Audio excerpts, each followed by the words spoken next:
দেখুন সামান্য বেড়েছে।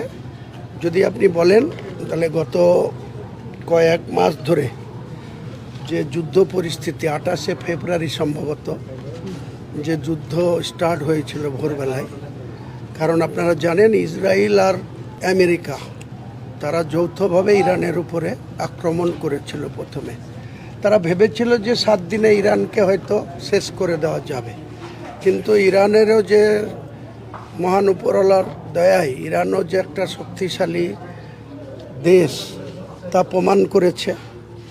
কয়েক মাস ধরে তারা দেয়ালে পিঠ থেকে গেলেও তারা লড়াইয়ে আছে, এবং কখনো কখনো আমেরিকার মতো শক্তিশালী রাষ্ট্রনায়ককেও পিছু হটতে হচ্ছে, কম্প্রোমাইজ করতে হচ্ছে। তারা আবার নতুন করে চেষ্টা করছে আবার যুদ্ধ করার। সেখানে ইরানের পিছনে উত্তর কোরিয়া,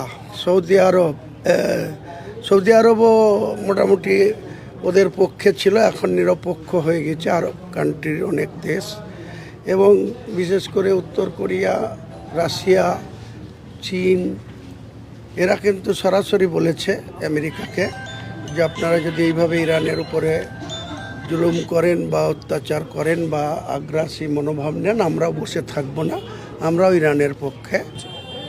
যারা মেন উৎপাদন করছে তারা 70% অধিক। ম্যাক্সিমাম গরু কোথা থেকে আসছে জানেন? ঝাড়গ্রাম, আমরা যতটুকু যেগুলো জানি, বাঁকুড়া, পুরুলিয়া, ওদিকে উড়িষ্যা। যদি জনসংখ্যার অনুপাত দেখেন ওখানে মুসলিম, ওখানে পার্সেন্টেজ কত, কোনো জায়গায় 5, 7, 10 এই রকম। কারা উৎপাদন করছে? আমার হিন্দু সমাজের মানুষেরা, তারা আছে ক্ষতিগ্রস্ত হচ্ছে। এই যে একটা ইন্ডাস্ট্রি, এই ইন্ডাস্ট্রির হেভি ক্ষতিগ্রস্ত হবে আমার হিন্দু সমাজের মানুষেরা। তারা আজকে আতঙ্কিত। লোন নিয়ে তারা গরু নিয়ে এসেছিল বাঁকুড়া থেকে, লোন নিয়ে আপনার গরুর খাবার টাবার জোগাড় করেছিল, আজকে যাবে কোথায়? আর একটা কথা বলছি, বিশ্বভারতীতে একটা গবেষণা হয়েছিল, পশ্চিমবাংলায় সব যে গরুগুলো আছে এই গরু এর ঘাস বা খাওয়ার জায়গা যত গরু আছে তার পরিমাণে কম। বুঝতে পারছেন আমি কি বলছি? তাহলে এই এত যদি গরু থাকে তাহলে গরু না খেতে পেয়ে ক্ষতিগ্রস্ত হবে। এই অনেকটা বিষয় আছে। তো এখন সরকারের কে আমি অনুরোধ আমিও করব, যে অ্যাক্ট আছে 1950 সালের, সেখানে 12 নম্বর পয়েন্টে বলা আছে সরকারের একটা রাইট দেওয়া আছে রিলিজিয়াস পারপাসে সরকার চাইলে ছাড় দিতে পারে। আমি সরকারের কাছে অনুরোধ করব, একদিকে যেমন হিন্দু ভাইরা ক্ষতিগ্রস্ত হচ্ছে, অপরদিকে মুসলমান ভাইদের যদি গরু কুরবানি না দেয় তার পরিবর্তে অলরেডি ব্যবস্থা আছে যে পারবে না এরকম ব্যাপার নয়, তারপরেও যারা কিনে ফেলেছে বা যারা এখন কি করবে এই দ্বিধাগ্রস্তর মধ্যে আছে তাদের কথা মাথায় রেখে 12 নম্বর সেকশনটাকে আপনি আপনার ক্ষমতা আছে, সরকারের ক্ষমতা, সেটা দিয়ে আপনি সেটাকে এক্সারসাইজ করুন। এই আমার হিন্দু গরু ব্যবসায়ী থেকে শুরু করে মুসলিম যারা কুরবানি দিতে চাইছে আতঙ্কিত, তাদেরকে আতঙ্ক ভাই বিধানসভায় পরে হবে 18ই জুন।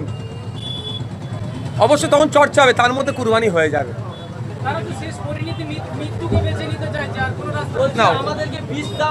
না আমি ওটা বলবো না। আমি বারবার অনুরোধ করব যে ওই পথে অবলম্বন করবেন না। নিশ্চিতভাবে সরকার, শুভেন্দুবাবু তো বলেছেন হিন্দু হিন্দু ভাই ভাই স্লোগান দেয়, অন্তত মুসলমানদের কথা বাদ দিয়ে হিন্দু ভাইদের কথা ভাবে এবারে ওই 12 নম্বর সেকশনটাকে ইউটিলাইজ করুন।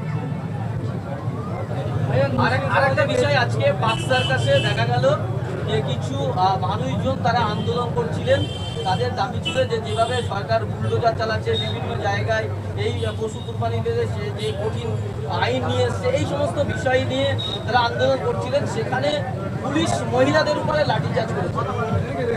দেখুন, প্রোটেস্ট আওয়ার ডেমোক্রেটিক রাইট, আমি প্রোটেস্ট করবই। গণতন্ত্রের পরিসরে আমি আর এই রাইট আছে। নির্বিচারে শান্তিপূর্ণ প্রতিবাদ মিছিলে যে আক্রমণ হয়েছে, পুলিশি আক্রমণ, ধিক্কার নিন্দা জানাচ্ছি। তবে যেগুলো চালানোর চেষ্টা হচ্ছে প্রশাসনকে কিন্তু জবাব দিতে হবে। পাক সার্কাস শুধু তাই নয়, তপসিয়াতে অবৈধ পন্থা অবলম্বন করে বুলডোজার চলেছিল, আইনি ধাক্কা খেয়েছে। পাক সার্কাসে যেটা হয়েছে আইনি ধাক্কা আগামী দিনে খাবে। এই যে একটা সম্প্রদায়কে রীতিমতো টার্গেট করা হচ্ছে নতুন সরকার আসার পরে বিভিন্ন জায়গায়, যেখানে একেবারে মুসলিম নাম শুনলেই বা মুসলিমদের দেখলেই একটা তীর্যক ভাবে কাজ করছে প্রশাসন, এরকম অভিযোগ উঠছে। যে প্রশাসন তার গাইডলাইনের বাইরে কাজ করছে সেই প্রশাসনের বিরুদ্ধে তার ঊর্ধ্বতন যে কর্তৃপক্ষ আছে তাকে অভিযোগ করা হোক। অভিযোগের করে কপিটা আমাদের কাছে প্রয়োজনে পাঠাতে পারবেন। সেটা প্রশাসন যদি তার বিরুদ্ধে ডিপার্টমেন্টাল কোয়ারিজ না শুরু করে আমরা সেখানে তার বিরুদ্ধে আইনত ব্যবস্থা নেব। আমরা বলে যাচ্ছি না আবু সিদ্দিক হালদার প্রশাসনের মধ্যে থেকে তাকে পিটিয়ে মেরেছে যে পুলিশ অফিসার, তৃণমূলের আমলে কিন্তু তার বিচার হয়নি। আমরা আইনি লড়াই করছি। গতকাল দেখলাম ভাঙড় বিধানসভার বামুনিয়া গ্রামে এক খাটাল মালিক স্ট্রোক করে মারা গেলেন, গরু বিক্রি হয় না বলে। বিষয়ে কি বলবেন?